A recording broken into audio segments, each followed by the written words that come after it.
சிந்திக்க தெரிந்த மனித குலத்திற்கு சொந்தமான கையிருப்பு, வேறு எந்த ஜீவராசிக்கும் இல்லாத சிறப்பு. அந்த சிறப்பு வாய்ந்த சிரிப்பை எல்லோரும் சிரித்து விட மாட்டார்கள். அந்த சிரிப்பை அடுத்தவர்களுக்கு வரவழைத்து மகிழ்ச்சியடைய செய்வது எல்லோராலும் முடியாத காரியம்.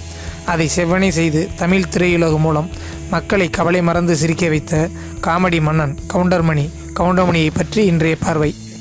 கால் நூற்றாண்டு காலம் தமிழ் சினிமா உலகை தனது காமெடியால் கட்டி ஆண்ட ஆளினால் அழகுராஜா கவுண்டமணி உடுமலைப்பேட்டை வல்லகொண்டாபுரம் கிராமத்தில் 1939ஆம் ஆண்டு மே 25ஆம் தேதி சுப்பிரமணியாக பிறப்பிடத்தார்.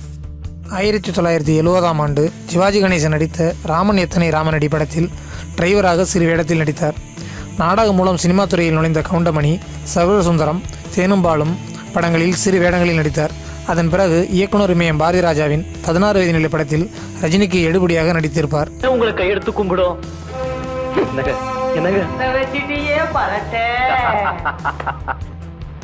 இது எப்படி இருக்கு? நல்லா இல்ல. அதன் பிறகு பாக்யராஜின் சூரியலா சித்திரங்கள் படத்தில் டைலர் காளியனாக நடித்திருப்பார். என்ன டீலர்? ஸ்கூல் விட்டாச்சா? ஸ்கூல் விடாம பின்ன என்ன பாதியில எழுந்திருச்சு வருவாங்க? ஒரு பேச்சுக்கு கேட்டேன். ஆமா, இன்னைக்கு என்ன பாடம் சொல்லி கொடுத்தாங்க? வாய்ப்பாடு. டீச்சர் சொல்லி கொடுத்துச்சுதா இல்ல வாத்தியார் சொல்லி கொடுத்தாரா? உங்களுக்கு வேற வேலை இல்லை டீலர். ஒழுங்கா துணி பார்த்து கட் பண்ணுங்க. கவுண்டமணிக்கு காஜா பையனாக காஜா ஷெரீப் நடித்திருப்பார். இப்படத்தில் படம் முழுவதும் ஒரு காமெடியனாக வலம் வருவார். ஐயா கிட்ட காசு வாங்கிட்டு போய் ஒரு டீயும் 10 பைசா பீடி வாங்கிட்டு ஓடியா. ஐயோ, என்கிட்ட இல்ல டெய்லர் இல்ல. அடைஞ்ச மூர்ல வெண்ணெய் எடுத்தாலும் எடுக்கலாம், உங்ககிட்ட காசு வாங்குறது இருக்க. நீ பச்சை தண்ணியிலே வெண்ணெய் எடுக்கிறவனாச்சே. 1980ஆம் ஆண்டு ஆரம்பங்களிலிருந்து 90ஆம் ஆண்டுகள் காலங்கள் முழுவதும் கிராமப்புற மக்களை தனது காமெடியால் கட்டி போட்டு மக்களை மகிழ்ச்சி கடலில் மூழ்கடித்தார் என்பதே உண்மை. 1984ஆம் ஆண்டு ஆர் சுந்தரராஜன் இயக்கத்தில் வைதேகி காத்திருந்தால் திரைப்படத்தில் கவுண்டமணி செந்தில் கூட்டணி அறிமுகமானது. ஆளினால் அழகுராஜா கதாபாத்திரம். இத்திரைப்படம் முழுவதும் இவர்களது காமெடிக்கு பஞ்சம் இருக்காது. உங்களுக்கு அறிவோ அறிவுனே?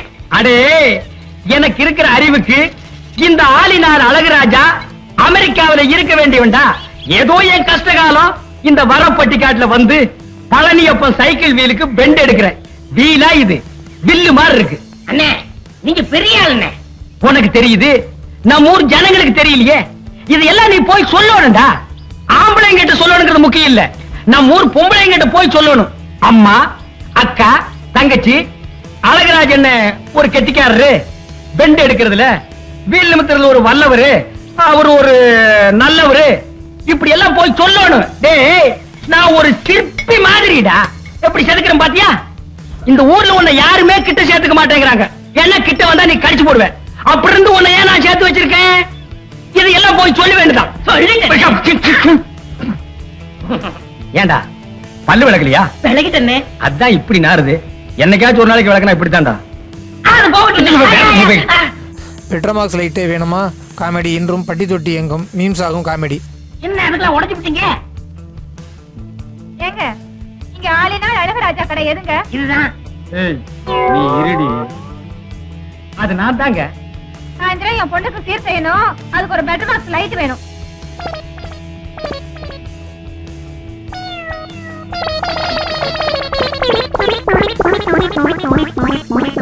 ஏங்க, பெட்ரோமாக்ஸ் லைட்டே வேணுமா? ஆமாங்க. இந்த பந்தெல்லாம் கொளுத்தி கூடாதுங்க. பந்தமா? ஆஹா, அதெல்லாம் ஒண்ணு வேண்டாங்க. அப்ப பெட்ரோமாக்ஸ் லைட் குடுக்கறது இல்ல. கூட வச்சிருக்கிறதுக்கெல்லாம் லைட் குடுக்கறது இல்ல. மணிவண்ணன் ஆர் சுந்தரராஜன் இயக்கத்தில் வரும் படங்களில் கவுண்டமணி காமெடியும் அரசியல் நக்கல் நெய். உதயகீதம் திரைப்படத்தில் மரத்துக்கு ஒரு உண்டியல் வைக்கும் காமெடி, தேங்காயில பாம்பு இருக்குங்கிற காமெடி அன்றைய காலகட்டங்களில் ஒலிபெருக்கியில் ஒளிச்சித்திரமாக மக்களின் செவி வெளியே சென்று சிரிக்க வைத்த காமெடிகள். தெய்வத்தையே ஏமாத்தி நீ உண்டியல் வச்சு வசூல் பண்ணன, அது உன்னையே உள்ள தள்ளி பிடிச்சு. அதெல்லாம் தெய்வம் நின்னும் கொள்ளாது, உட்கார்ந்து கொள்ளாது.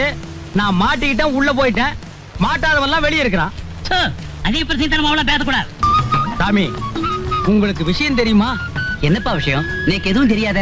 நேத்துக்கு ராத்திரி மெட்ராஸுக்கு வந்த தேங்காய் லோடுல 2 தேங்காயில பாம்பு இருக்கா. பாமா? அதான் சாமி, வெடிகுண்டு. எவனோ வச்சுட்டானா.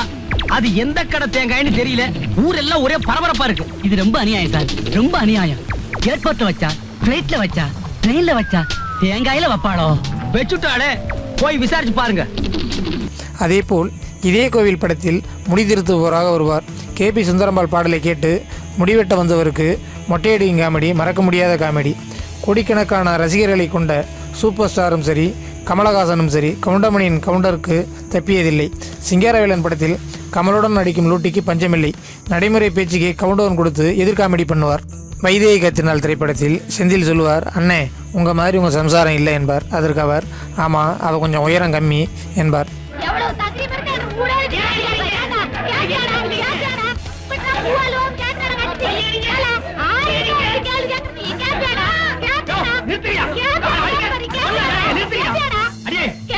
இந்த கருமனை இந்த அடி அடிக்கிற இவனோட சாவகாசம் வச்சிருக்கு. உங்களுக்கு முதல் 4 சாட் சாத்தோடாமா. யாரு? நான் இவன் கூட சவகாசம் வச்சிட்டு இருந்தா அப்படின்னு இந்த நாய் சொல்லுச்சா?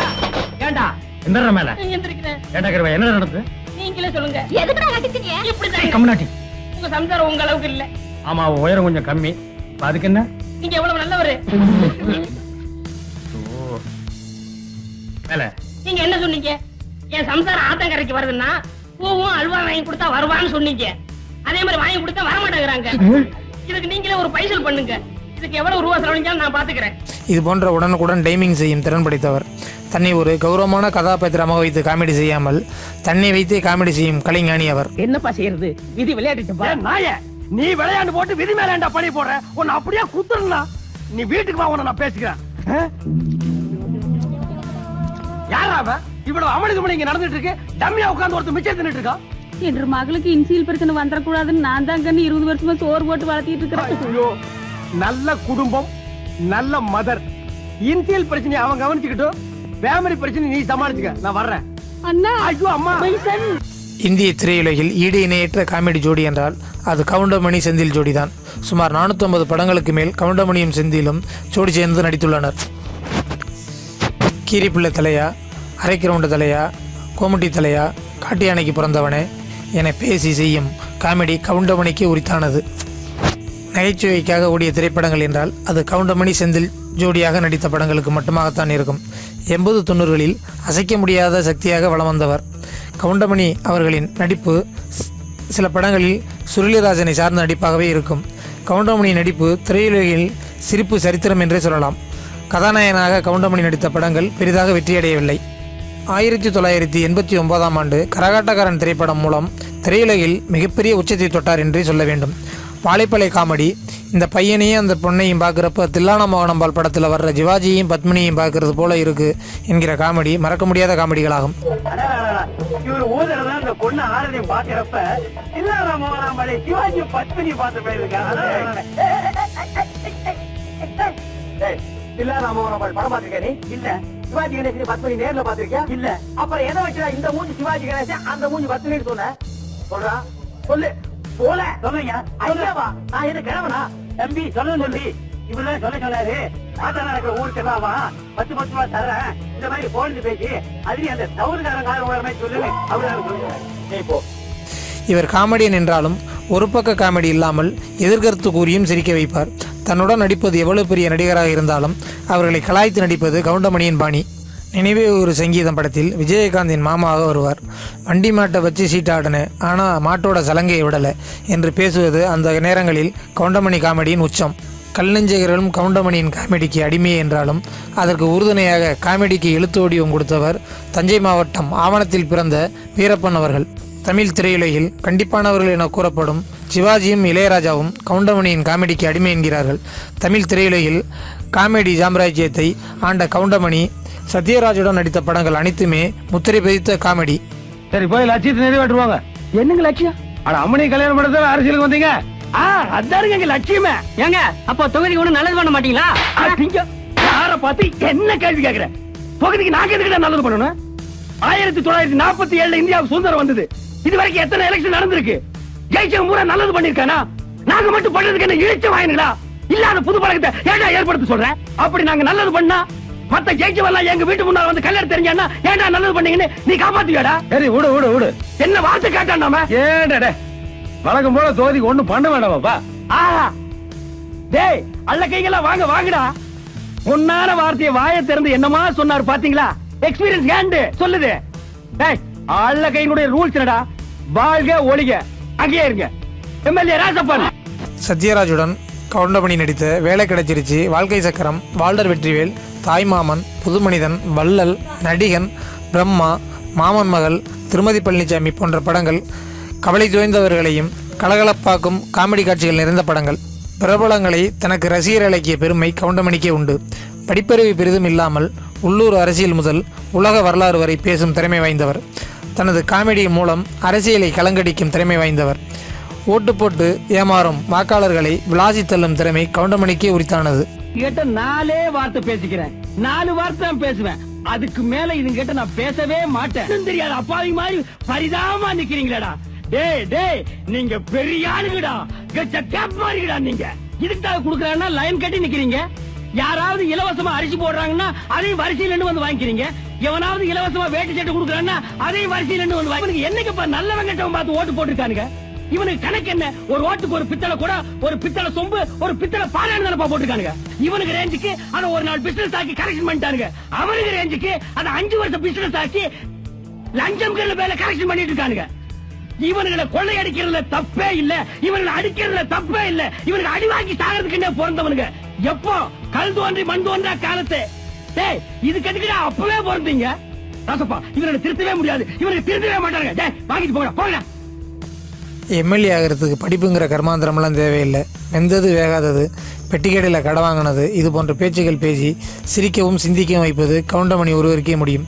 சூரியன் படத்தில் பூணுயிரை அருந்து ஒரு வாரமாச்சு என்பதும், அரசியலில் இதெல்லாம் சாதாரணமாப்பா என்பதும் கவுண்டமணிக்கே உரித்தாயில் கவுண்டமணி ஏற்று நடிக்காத வேடங்களே இல்லை. பிச்சைக்காரன் முதல் யமதர்மன் வேடம் வரை கவுண்டமணி அவர்கள் நடிப்பதை குறைத்து கொண்டாலும் இன்றைய தலைமுறைக்கு இவரது காமெடிகள் தான் மீம்ஸாக உள்ளது. இவர் திரைப்படங்களில் பேசி நடித்த காமெடிகள் தமிழ் மக்களின் மனதில் நீங்கா இடம் பிடித்தவை. தலைமுறை தாண்டி மக்களை இன்றும் என்றும் சிரிக்க வைக்கும் மகா கலைஞன் கவுண்டமணி ஒருவரே. சுமார் 750 படங்களுக்கு மேல் நடித்த சுப்பிரமணிக்கு கவுண்டமணி என்ற பெயரை வைத்தவர் இயக்குனர் பாக்யராஜ் அவர்கள். சந்தோஷத்தில் பெரிய சந்தோஷமே அடுத்தவங்களை சந்தோஷப்படுத்தி பார்க்குறதான். அந்த வகையில் தமிழ் திரையுலகிற்கு மூலம் மக்களை சிரிக்க வைத்து சந்தோஷப்படுத்திய கவுண்டமணி அவர்கள் வாழ்க பல்லாண்டு.